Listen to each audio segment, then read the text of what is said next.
నమస్తే. Welcome to Suman TV. నేను మీ యామ్ని. ప్రస్తుతం మనతో ఉన్నారు ప్రముఖ ఆధ్యాత్మికవేత్త, జ్యోతిష్య రత్న శ్రీమతి కోనాల భాగ్యలక్ష్మి రెడ్డి గారు ఉన్నారు. వారితో మాట్లాడదాం. నమస్తే అమ్మ. నమస్తే అమ్మా. అమ్మ, మనకి ఈ నెలలో గుప్త నవరాత్రులు అంటే ప్రారంభం అవుతున్నాయి కాబట్టి అసలు ఏ అమ్మవారిని పూజిస్తే మంచిది, అసలు ఎలాంటి నియమాలు పాటించాలి, విశిష్టత ఏంటమ్మా అసలు? తప్పనిసరిగానమ్మా. అంటే మనకి ఒక్కసారి గణపతిని మనం ప్రార్థించుకొని మొదలు పెడదాం. ఓం గం గణపతే నమః.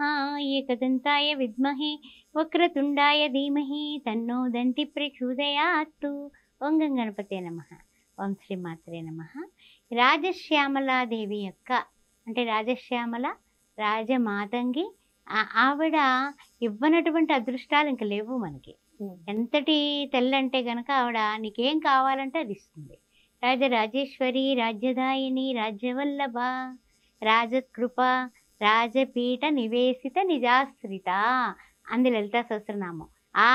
ఈ యొక్క 2 లైన్లు నువ్వు చదివితే నీకు అన్ని అనుకున్నవన్నీ ఇచ్చేస్తుంది. రాజ్యం ఇచ్చేస్తుంది, రాజ్యం భోజ్యం అన్ని రకాల భోగ భాగ్యాలు అన్నీ ఇస్తుంది అనమాట.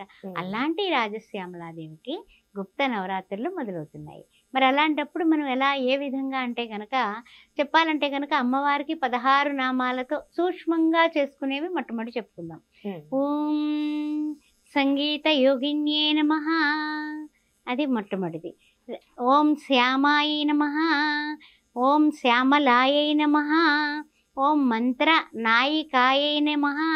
అంటే మంత్ర తంత్ర యంత్ర ఉపాసన స్థితంతా కూడా ఆమె దగ్గరే పెట్టుకుంది కాబట్టి ఆ విధమైన మంత్రం వచ్చింది. ఓం మంత్రిణ్యే నమః, ఓం సచిలేసిన్యే నమః, ఓం ప్రధానిశీన్యే నమః, ఓం శుకప్రియాయ నమః, ఓం వీణవత్యే నమః, ఓం వీణావత్యే నమః, ఓం వైణిక్యే నమః, ఓం ముద్రిణ్యే నమః, ఓం ప్రియాకప్రియాయే నమః, ఓం నీపప్రియాయై నమః, ఓం కదంబస్యే నమః, ఓం కదంబ వనవాసిన్యే నమః, ఓం సదామదాయే నమః. ఈ విధంగా ఈ గుప్త నవరాత్రుల్లో ఈ యొక్క ఎవరైతే రాజశ్యామలాదేవి ఉందో ఈ 16 నామాలతో షోడశ నామాలు అంటూ ఉంటారు. దీనితో మనం పూజ చేసి చక్కగా తీయనైనటువంటి పదార్థం కానీ చక్కనైనటువంటి పాయసాన్న ప్రియాసక్త అన్నాం కదా, పాయసాన్నం మనం ప్రసాదం కింద అమ్మవారికి పెట్టడం, చక్కగా అమ్మవారికి కూడా తెల్లటి పుష్పాలతో పూజించడం, సుగంధభరిత పుష్పాలతో పూజించడం అమ్మవారికి ఇష్టం. తర్వాత మందార పూలు, ఆ తర్వాత గులాబీలు లేదా సన్నజాజులు, మల్లెలు, ఏమి దొరికితే అవి వాటితో కూడా మనం పూజించవచ్చు. సరే, బాగుంది కదా, అమ్మవారికి అన్నీ ఇష్టమే. కరవీర పూలు కూడా చాలా ఇష్టం అనమాట. అందువల్ల మనకి ఏమిటంటే మాసపత్రి ఇలాంటివన్నీ కూడా సుగంధభరితమైనటువంటి ఈ యొక్క కదంబ మాలలు కట్టేటటువంటివన్నీ కూడా మనం పూజ చేయొచ్చు. సరే, అంతా బాగుంది కదా. మరి ఈ యొక్క అమ్మవారి ఆరాధన ఈ విధంగా చేసుకున్నాక నివేదన చేయడానికి ముందు అసలు మనకి పూజా ప్రారంభానికి ఏం చేయాలంటే కనుక అమ్మవారికి కలశం ఆరాధన చేస్తారు కొంతమంది. అంటే అమ్మ, కొంతమంది కలుషం అనేది పెట్టుకోరు కదా, అలా మామూలుగా ఎలా చేసుకోవచ్చు? బాగా అడిగావు. కలశం కూడా కొంతమంది పెట్టుకోకుండా పటం పెట్టేసుకుంటారు. రాజశ్యామల పటాలు దొరుకుతున్నాయి. అమ్మవారు చక్కగా రూపంతో ఉంటుంది. రాజశ్యామల ఉన్నటువంటి అందమైనటువంటి ఆవిడ్ని పటం రూపంలో మనం పూజించుకోవచ్చు. ఈ 9 రోజులు కూడా వరుసగా ప్రతిరోజు కూడా చక్కగా మనకేంటంటే కనుక మంగళవారం శుక్రవారం ఇలాంటి కొంచెము స్టార్టింగ్ రోజు తలస్నానాలు చేసిన ఆడవాళ్ళు తర్వాత కంఠ స్నానం చేస్తే సరిపోతుంది. తర్వాత ఏంటంటే 9 రోజులు అడ్డంకులు వస్తే కనుక పూజ వేరే అంటే ఇంట్లో వేరే అంటే మీ భర్త చేత కానీ ఇంట్లో పిల్లల చేత కానీ దీపారాధన చేసి 16 నామాలతో పూజ ముగించుకోవచ్చు. అంతేగాని ఆపకూడదు. మొదలు పెట్టామా ఆపకూడదు, ఆపకుండానే చేయాలి. ఆ తర్వాత దేవుడు గదికి తప్పనిసరిగా కట్టెను కానీ గుమ్మం కానీ ఉండాలి. అమ్మవారికి అనుగ్రహం వచ్చినా పట్టుకోలేము, ఆగ్రహం వచ్చినా పట్టుకోలేము. అందుకని ఇవి చేసేటప్పుడు కాస్త మడి ఆచారం, ఇంట్లో శుద్ధిగా ఆత్మశుద్ధి ఉండాలి, మనశుద్ధి ఉండాలి. ఆ విషయాన్ని బాగా గుర్తుపెట్టుకోండి. తర్వాత ఏంటంటే కనుక కొంతమంది అంటూ ఉంటారు, ఈ దశమహావిద్యల్లో కూడా అమ్మవారు ఏమన్నా ఉందా? నిజంగా ఉంది. అందువల్ల దశమహావిద్యల్లో కూడా ఈవిడ త్రిపుర భైరవిగా ఉంది. అంటే ఆవిడ ఏమిటంటే కనుక మనకి చూడాలంటే కనుక కొన్ని కొన్ని విషయాల్లో మనకి షోడశ మహావిద్యలు అనేటటువంటివన్నీ కూడా మనకి తెలుస్తూ ఉంటుంది. ఈ దేవి సప్తసతి పారాయణలో కూడా తెలుస్తుంది.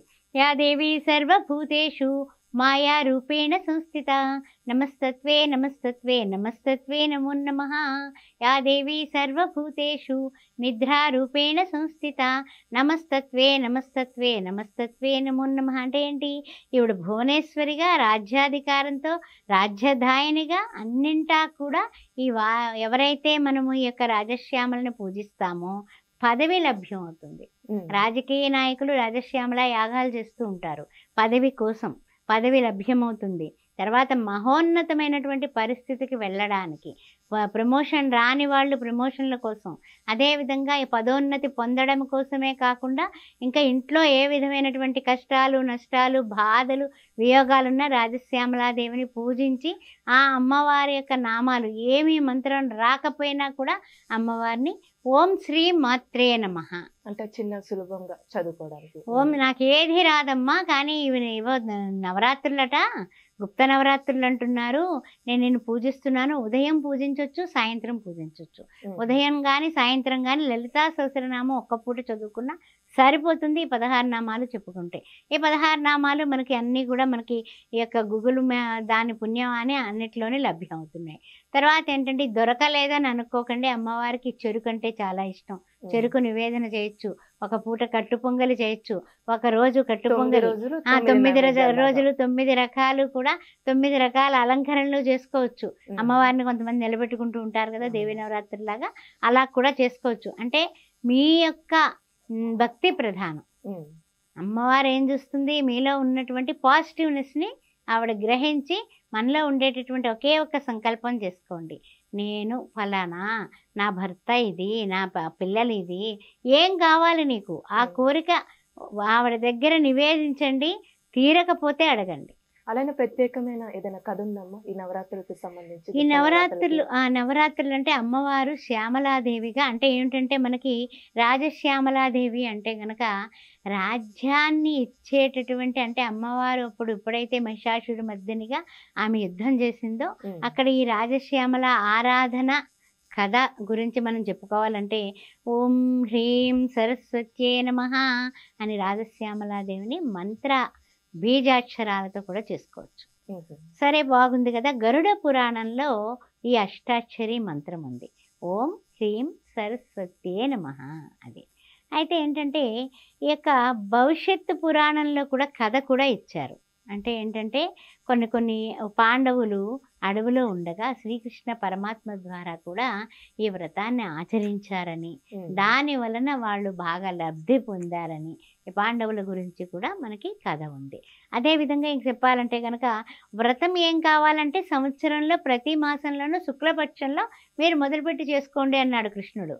ప్రతి నెల మనం చేయలేం కాబట్టి ఈ యొక్క గుప్త నవరాత్రులు, ఆ తర్వాత ఆశ్వీజ మాసంలో వచ్చే దేవీ నవరాత్రులు, ఇలాగ మనకి వారాహి నవరాత్రులు, ఇలాగ మనకి వచ్చే నవరాత్రులన్నీ కూడా చేస్తూ ఉంటాం అన్నమాట. అలా చేయడం వల్ల మన ఇంట్లో ఉండేటటువంటి కష్టాలు నష్టాలు, అంటే అమ్మవారిని మీరు సరస్వతీ మాతగా కమండలంతో చాలా సాత్విక రూపంతో మీరు పూజించారనుకోండి, అమ్మవారు సాత్వికంగా సత్వగుణంతో మనకి వరాలిస్తుంది. అందువల్ల చక్కగా మీరు కూడా తెల్లని బట్టలు కట్టుకోండి, పీట మీద ముగ్గు పెట్టండి, తెల్లని వస్త్రం వేయండి, చక్కగా స్వస్తిక్ మార్కులు వేయండి, అమ్మవారిని కూర్చోబెట్టండి, ఆరాధన చేయండి.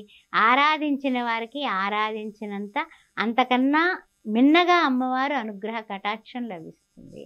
చాలా చక్కగా తెలియజేశారమ్మా, ధన్యవాదాలు. ఓం శ్రీ మాత్రే నమః.